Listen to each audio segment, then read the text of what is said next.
Je m'adresse aux parents divorcés, sans vous culpabiliser. Voilà, vous avez donné des générations qui n'ont pas été équilibrées. Cette vidéo parle beaucoup plus de la responsabilité au niveau des choix qu'on fait.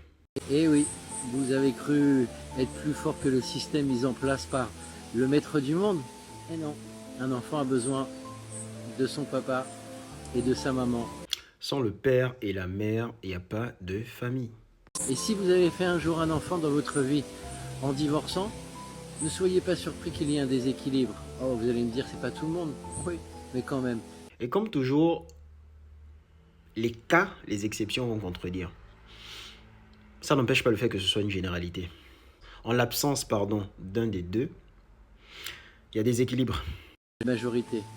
La jeunesse aujourd'hui est totalement perdue car elle n'a pas reçu la véritable éducation. Celle que doit donner la mère qui est remplie de miséricorde, qui est remplie du côté « Oh mon enfant » et de l'autre le père qui est basé plus sur la rigueur. Alors bien souvent ce sont les mamans qui gèrent. Elles sont remplies d'amour, mais elles ne peuvent pas fixer la rigueur, c'est difficile. Une éducation normale et une éducation équilibrée se fait de la carotte et du bâton. La carotte, c'est la vieille, c'est les mamans, et le bâton, c'est le boss. Le père, c'est le repère. La mère, c'est la douceur. Vous devez connaître ces deux dimensions de l'amour. Les deux vont vous aimer, mais pas de la même manière. Parce que biologiquement, les deux sont différents et ils auront différents modes de vous transmettre l'amour.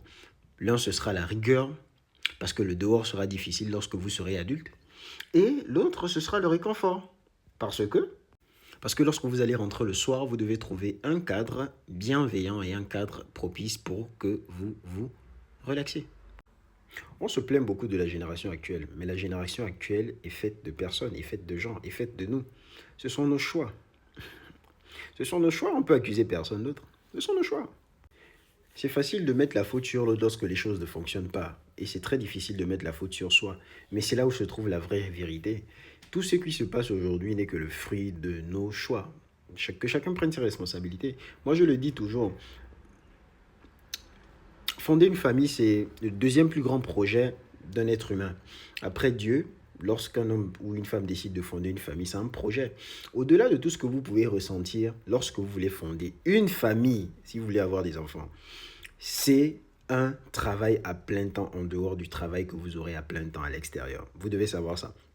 C'est pas un jeu. C'est la raison pour laquelle certaines personnes, lorsqu'elles voient et elles réalisent vraiment ce que ça demande d'être parent, dans tous les sens du terme, c'est chaud. Facilement, ils accusent l'autre. Tu n'as pas fait ci, tu n'as pas fait ça. Non, tu ne dois pas faire ci, tu ne dois pas faire ça. C'est que beaucoup de personnes, beaucoup de gens ne réalisent pas ce que ça demande.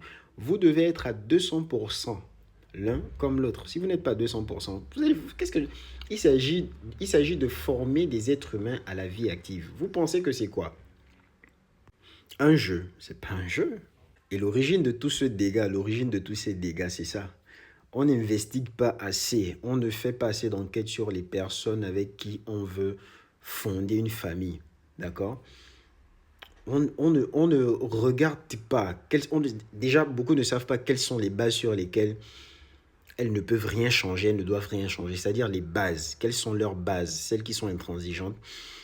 Elles ne le savent pas. Elles ne savent même pas ce que c'est. Elles ne connaissent pas leurs priorités. Ok? Et lorsqu'elles définissent leurs priorités, elles ne réalisent pas que les personnes, je ne suis pas en train de me focaliser sur un genre en particulier, elles ne réalisent pas que leurs priorités définissent si elles vont ou elles peuvent ou pas avoir des enfants. Parce que lorsqu'on décide d'avoir des enfants, on a juste son programme, on a juste ses projets, on a juste tout. Mais les gens n'ajustent pas, veulent juste aller comme ça et puis avoir ça juste pour la déco et dire « Ok, j'ai un enfant, j'ai l'argent, donc je peux prendre un enfant, je peux mettre un enfant au monde parce que j'ai de l'argent et c'est suffisant. » Non, il ne s'agit pas de ça, il s'agit de bien plus. Vous ne pouvez pas satisfaire un être humain avec l'argent. C'est pas parce que vous allez prendre soin des besoins de l'enfant que ce sera tout. L'être humain est complexe.